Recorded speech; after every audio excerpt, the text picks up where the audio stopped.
వైరాగ్య ప్రకరణం 13వ కథ. ఆశ తృష్ణ.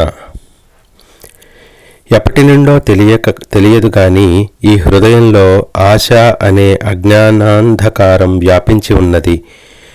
కామ క్రోధ లోభాది గుడ్లగూబలు ఆ చీకట్లో గూళ్ళు కట్టుకుని కాపురం చేస్తున్నాయి. నేను ఏమైనా సద్గుణాలను ఆశ్రయించాలని అనుకుంటూ ఉండగానే ఇంతలో ఎక్కడి నుండో తృష్ణ వచ్చి పడుతోంది. ఎలుక ఇంట్లో ప్రవేశించి నూతన వస్త్రములను కొరికి పాడు చేయునట్లు ఇది మా ఉత్తమ ప్రయత్నములను సత్ప్రవర్తనలను పాడు చేస్తోంది. ఇక మేము వివేకము పొందేది ఎన్నటికీ? ఆత్మదర్శనం చేసేదెప్పటికీ? వలలో చిక్కుకొని ఆక్రోశించే పిట్టలాగా మేము ఆశాపాశ క్లేశ దుర్వాసనలలో పీకల దాకా చిక్కుకొన్నాం.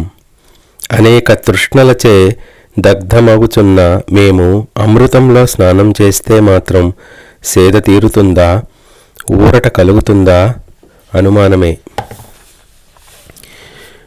బురదలోని తడిని సూర్యకిరణాలు పీల్చివేయునట్లు మా అంతఃకరణములోని కొద్దిపాటి దయాదాక్షిణ్యములను తృష్ణ వచ్చి పీల్చివేస్తుంటే మేము నిస్సహాయులమై చూస్తున్నాం.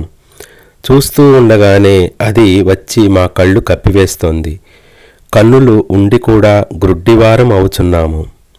మామూలుగా అతి శాంతచిత్తుడైన వాడు కూడా తృష్ణ చేత కలవరపెట్టబడుచున్నాడు. ఎక్కడన్నా ధన కనక నారీజనమును చూస్తే చాలు ఈ తృష్ణ ఎక్కడి నుండో బొట్టు పెట్టి పిలిచినట్టు వచ్చి పడుతోంది. ఆశచేత నిండియున్న మనస్సు నేను ఆశ్రయించబోయేవారు నాకు అనుకూలురా కాదా, ఆయా వస్తుజాలం వాస్తవానికి శ్రేయోదాయకమా ప్రమాదకరమా అని కూడా పరిశీలించుటలేదు. దీనంగా వారిని వీరిని తుచ్చ పదార్థముల కొరకు అర్థిస్తోంది. తాను తలచినది సాధ్యమా అసాధ్యమా అని కూడా పరీక్షించుకోకుండా ఆతురపడుతోంది. కానీ ఏం లాభం? వయస్సు చెల్లిన స్త్రీ కామాతురత వలె ఏమీ పొందకయే పోవుచున్నది. దున్నపోతు ముక్కుకు త్రాడు కట్టి లాగబడినట్లు అది మమ్ములను దిక్కులన్నీ త్రిప్పుతోంది. పుత్ర మిత్ర కళత్రాదులు అనే వలలను మాపై విసిరి మహామభ్యపెడుతోంది.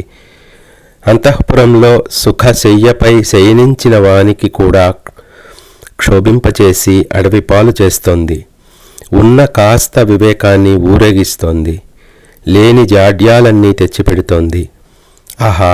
నిర్దయుడగు ఆ భగవంతుడు ప్రపంచంలోని జీవులందరినీ తృష్ణ అనే త్రాటితో సంసారము అనే స్తంభమునకు కట్టిపారేస్తున్నాడు. అచేతనుణ్ణి కీటకములు బాధిస్తున్నట్లు మేము ఆశచే బాధింపబడుతున్నాం. అపి మేరు సమం ప్రాజ్ఞమపి శూరమపి స్థిరం తృణీకరోతి తృష్ణైకా నిమేషేణ నరోత్తమం. మేరువుతో సమానమైన ధీరుడైన మహాప్రాజ్ఞుడైన నరోత్తముడైన తృష్ణచేత క్షణంలో జయింపబడుతున్నాడు. ఓ మహాశయ విశ్వామిత్ర, ముసలి నర్తకి ఏమాత్రం ఆనందకరం కాకపోయినా తన నృత్యం మానలేకపోయినట్లు ఈ ఆశ అనేది పొందే తృప్తి అంటూ ఏదీ లేకపోయినా ఈ సంసారణ్యంలో తన చపల సంచలనం మాత్రం మానలేకపోతోంది. సంసారంలోని దోషములన్నింటిలో ఇది అతి తుచ్చమైనది. ఇది ఉన్నంత వరకు మాకు మోహపూరితమైన పాట్లు తప్పవు. ఈ లోకంలో జీవులకు దుఃఖమంతా నశించాలంటే ఒక్కటే ఉపాయం ఉన్నది. అది విషయ చింతన లేకపోవటమే. ఆశ యొక్క రూపాంతరమే విషయ చింతన అయి ఉన్నది. కనుక ఆశను త్యజిస్తే జీవుడు ఒడ్డుకు చేరినట్లే. అయ్యో!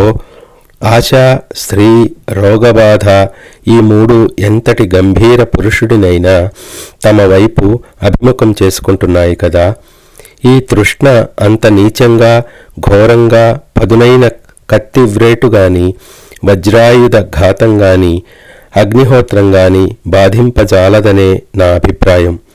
ఎందుకంటారా? ఇది హృదయంలోనే ఉండి జీవుణ్ణి దహించి వేస్తోంది కదా. ఇక తప్పించుకోవటానికి అవకాశం ఎక్కడిది చెప్పండి. దాని వేగం ఎంతటిదంటే ఆది వ్యాధులు, ఆది అనగా మానసిక రుగ్మత, వ్యాధి అనగా శారీరక రుగ్మత. ఆది వ్యాధులు గాని శరీర శిథిలత్వం గాని దాని ప్రబలత్వాన్ని శమింపచేయలేకపోతున్నాయి. చేప ఎర కోసం తాపత్రయపడినట్లు అది ఎదురుగా కనిపించినదంతా తనదే అని అనుకుంటోంది. వృద్ధ మాంత్రికురాలి వలె ఎంతో క్రూరమైనది కూడా. అయినా సరే కొందరు మహామహులు దానిని వివేకము అనే కత్తితో నరికివేస్తున్నారు. అవిద్యాపూర్వకమైన కామ్యకర్మల నుండి బయటపడి పరమశాంతిని పొందగలుగుతున్నారు. ఈ ప్రపంచమంతా ఎందులో అయితే నిబిడీకృతమై ప్రవర్తిస్తోందో అట్టి ఆశను నేను విజ్ఞాన వివేకాదులచే జయించివే నిశ్చయించుకున్నాను. ఈ ధన జన సామ్రాజ్యాదులు ఆశను అధికమే చేస్తాయి కదా. అందుచేత ఇవి నాకు అక్కర్లేదు. సర్వవాంఛలు నశిస్తే మనస్సుకు ఉత్తమ చికిత్స ప్రాప్తించినట్లే కదా.